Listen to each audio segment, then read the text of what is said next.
बहुजन सौरभ, बहुजनांच्या सामाजिक व सांस्कृतिक चळवळीचे मुखपत्र। नमस्ते, जय भीम।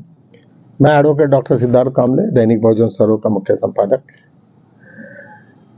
9 तारीख को सभी की आंखें उपराष्ट्रपति के चुनाव के ऊपर में हैं और उसके बीच में इतना घमासान चल रहा है कि जिसका कोई अंदाजा नहीं। लेकिन सब वीडियोस के पश्चात एक वीडियो आया है जो मुझे लगता है कि इस वक्त का कुछ तो भी बड़ा काम होने वाला है। वो है राहुल गांधी जी का है। उन्होंने कहा कि जब भी मैं देखता हूं तो सभी के मुंह बीजेपी वालों के ऐसे छोटे से रहते, ऐसे ऐसे देखते हैं और आरएसएस के भी वही है। लेकिन एक आदमी है उसमें जिसको जो मर्द है, जिसमें मुस्कान है, वो है नितिन गडकरी जी। ये बहुत कुछ बोले जाता है, बहुत कुछ दर्शाता है कि कुछ ना कुछ तो भी गेम हो रहा है। मुझे लगता है कि अंबानी के बीच में अभी जो जिस तरीका से इनकी अडानी को के वर्सेस में जो रिफ्ट हुई थी, वो रिफ्ट का बदला तो लेना ही लेना है। अंबानी तो करेंगे क्योंकि उनके लड़के का जो जिस तरीका से वन तारा में जो ये किया उन्होंने, और जो इंक्वायरियां लग गई और जिस तरीका से अमित शाह और मोदी जी ने जो चाल चली, वो निश्चित रूप से बहुत ज्यादा ये है क्योंकि उन्होंने अमेरिका के साथ में उनके लाइजनिंग ज्यादा बन रहा था और अडानी को वहां पे डर होने की वजह से उसने अलग अलग चाल कर चलने की कोशिश की। ये सब लोगों को मालूम है। ये सब सिचुएशंस को देखते हुए सभी तरफ में जब बीजेपी की में अंगार जो लगी है वो इतनी ज्यादा है कि वहां पे एक सांसद अपने राजेश प्रताप रूडी, आपको मालूम है कि वो ऐसे सांसद है कि जिन्होंने अभी इलेक्शन अपना कॉन्स्टिट्यूशनल क्लब के वो पिछले 20 साल से सेक्रेटरी अध्यक्ष रहे हैं और इस वक्त भी जब उनका नाम आया तो वहां पे कुछ लोगों ने उसको ये किए मतलब हटाने का और पर्सनल द्वेष से उन्होंने किया। वो सब लोगों को उन्होंने बोला कि ठीक है, वो इलेक्शन लड़े उन्होंने और कांग्रेस का और बाकी लोगों के साथ में उनको काफी समर्थन हुआ और वो एक में अभी एमपीज है जिन लोगों ने ओपनली कहा कि भाई ठीक है, आप नहीं, हम जाएंगे भी नहीं, इलेक्शन को भी नहीं जाएंगे। वो क्रॉस वोटिंग और ये वो क्यों जाने का ही नहीं ना, हम इतना ओपनली बोल रहे हैं, तुम्हें कितनी बड़ी बात होगी। मतलब डर नाम की चीज जो मोदी और शाह से जो डर था वो पूरा का पूरा खत्म हो गया। 2-3 चीजें बड़ी अटपटी हो गई जिन लोगों ने, मैं यूट्यूब पे नहीं देखा, कि एक तो मीटिंग थी उनकी 6 तारीख को, सभी एनडीए के सांसदों को मीटिंग होस्ट या अपना लंच डिनर होस्ट करने की बात थी, वो कैंसिल हो गया। फिर बाद में 8 तारीख का कुछ उनका डिनर होस्टिंग था, वो भी कैंसिल हो गया। अरे तुम एनडीए के लोगों को दावत के लिए बोल रहे हो और बोल रहे कि नहीं वो कैंसिल हो गया, क्या समझ रहे हो उनको? मतलब उनको कोई स्वाभिमान है कि नहीं? वो क्या तुम्हारे ऊपर में है क्या? वो तो उन लोगों ने वो गुस्से से एनडीए के लोगों ने उनके सब कॉल ब्लॉक करके रखे। उन्होंने बार बार कोशिश करने के बाद में भी उनके कॉल भी नहीं उठाते, कुछ नहीं होता। मित्रों, ये बड़ा एक इंसल्टिंग होता है। कोई भी रहा, वो एमपी है, एक माननीय सदस्य है, वहां पे स्पीकर भी जब उनसे बात करा तो माननीय स्पीकर से, और उन लोगों को इस तरीका से बोलना, नहीं तुम्हारा डिनर है फिर मैंने कैंसिल किया, क्या लोगों को खाने का नहीं क्या? कि वो एमपीज क्या उन लोगों को वहां की दावत का कोई विशेष है? ये सब सिचुएशन मालूम होने के बाद में इतना रूडली बोलना मोदी और शाह ने, तो ये बहुत ही है। मोदी और शाह के बीच में भी अभी बहुत कुछ रिफ्ट चल रही है, ये तो सभी को मालूम है। इसके पश्चात जिस तरीका से वातावरण और ये हो रहा है वो ऐसे कि बार बार मोदी जी राष्ट्रपति भवन में जा रहे हैं और उनके साथ में कुछ डिस्कशंस कर रहे हैं। लोगों का ऐसा भी कलश है, मतलब ये उनका ऐसा लग रहा है, लोगों को ऐसा अनुमान है कि शायद इस देश में आनी बानी की सिचुएशन तो नहीं, इमरजेंसी सिचुएशन तो नहीं लागू करेंगे। तो क्यों कि एक बात यह है कि जब भी कभी उपराष्ट्रपति का इलेक्शन हो जाएगा तो ये अपर हाउस का वो चेयरमैन रहता है और वो अपर हाउस का चेयरमैन रहा तो उनको पूरी अलग से शक्ति आती है। वो चाहे दोनों भी पक्ष को सुन के जो भी कुछ करना है वो कुछ कर सकते हैं। वो अपने इसको इनके कोई भी विधायक रोक सकते हैं, मतलब हर चीज के ऊपर में वो इंटरफेयर कर सकते हैं। और वो इतनी बड़ी पोस्ट है कि हर जगह पे ज्वाइंट पार्लियामेंट्री कमेटी लेके उसकी इंक्वायरी कर सकती। इवन तुम्हारे जो ईवीएम का जो चक्कर चल रहा है वो उसके लिए कमेटी बैठाएंगे और सब रिपोर्ट लेके उनको गड्ढे में डाल देंगे।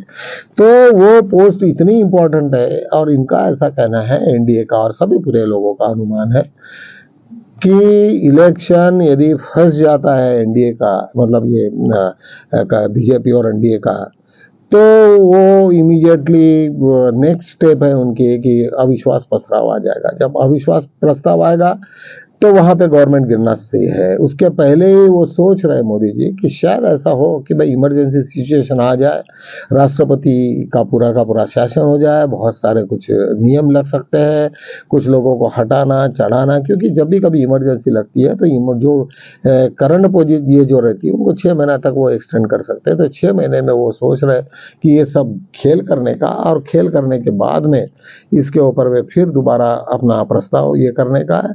और ईवीएम से लेके हर चीज। एक बड़ी महत्व की खबर आई है कर्नाटका से कि कर्नाटका में जब भी कभी वो एक कैंडिडेट थे और वो बीजेपी कांग्रेस के थे, वो गिरे, वो चुन के नहीं आए। उसके बाद में उन्होंने तहकीकात की और तहकीकात करने के बाद में पता चला उनको कि वहाँ पे जिस वो कॉन्सिस्टेंसी में जो थे, जिस विधानसभा में थे, तो वहाँ से 6,000 वोट को डिलीट किया गया। तब उन्होंने जो वहाँ पे जो कोई लेडी थी, वहाँ पे ऑफिसर थी, तो उन्होंने ये सब चेक किया और वो चेक करने के बाद में पता चला कि मेरे भाई का भी तो नाम कटा है। और जबकि मालूम था, और नाम तभी कटता है फॉर्म 7 के साथ में जब भी कोई मृत हो जाए या कहीं पलायन हो जाए और कहीं कोई सिचुएशन आ जाती तभी होती है। तो ऐसे देखते हुए जब उन्होंने जांच किए तो पता चला कि उसमें से 6,000 कुछ 300 वगैरह थे, तो उसमें से कुछ तो भी बहुत ही कम थे, मतलब 5,900 वगैरह उन्होंने झूठ वाले काटे, मतलब जो अभी रहते हैं। और ये सब मैटर तभी एफआईआर हुआ। एफआईआर होने के बाद में इनको तो कोई इन्फॉर्मेशन है, पुलिस को तो देने नहीं है, क्योंकि चीफ इलेक्शन कमीशन तो सबने ब्लॉक करके रखा। और उन्होंने कुछ नियम भी बदले अपने आप को। अभी उसको जब कौन चैलेंज करेगा वगैरह वगैरह, तो एक अलग का मतलब है। तो ये सिचुएशन में जब ये सब पूरा मैटर सीबीआई को, सीआईडी को दिया गया, और सीआईडी ने जब तहकीकात किया और उन्होंने कहा कि भाई ये आदमी उस वक्त कौन से लोग थे और जिन जिन लोगों ने ये किए तो उनका नाम बताओ। मोड ऑफ ऑपरेंडी इतनी सिंपल थी कि कोई बाहर से, महाराष्ट्र के कोई अलग अलग जगह से एक फॉर्म 7 वो वहाँ से उनको इससे जब भेजते थे, और ओटीपी आने के बाद में वो मोबाइल नंबर से भेजते थे और वो कहते थे कि ये उसका बदला हो गया, ये उसका ये करो, ट्रांसफर, मतलब डिलीशन के ये सब हुए। और जब पता चला कि ये कहाँ कहाँ से आ रहा है, ये सब जो नंबर उन्होंने शेयर किए कि भाई ये नंबर से आया था, इसके हिसाब से हमने किया, वो नंबर सब महाराष्ट्र के कुछ इधर उधर के थे। तो तब पता चला कि ये सब का सब मोड ऑफ ऑपरेंडी बहुत ही हाई लेवल पे चला, और उसमें चीफ इलेक्शन कमीशन से लेके हर लोग रहे हैं। सीआईडी ने बहुत सारे लेटर भेजे और उसके बाद में उन्होंने कुछ आंसर देना बंद कर दिया। अब ये की है कि ये सिचुएशन से कैसे लड़ते हैं। अभी सीआईडी को और गवर्नमेंट को यदि सेंट्रल गवर्नमेंट हेल्प ही नहीं करे या उनका चीफ इलेक्शन कमीशन हेल्प न करे, तो ऐसे सिचुएशन में क्या होगा, सेंट्रल और स्टेट के रिलेशंस पूरे के पूरे स्पाइल हो जाएंगे। तो उन्होंने एक नई चाल चली कर्नाटका में। उन्होंने कहा कि आने वाले जितने भी इलेक्शन है वो बैलेट पेपर से चलेगी। उन्होंने उनको कहा हमारे स्टेट को पावर है और जितने भी जिला परिषद और इनके सब जो इलेक्शन हो गए वो सब बैलेट पेपर से हो गए। अभी यहाँ पे सब बीजेपी बौखला गई है और उनको लगा कि अरे हम तो हमारा तो भंडा ये हो जाएगा, फूट जाएगा।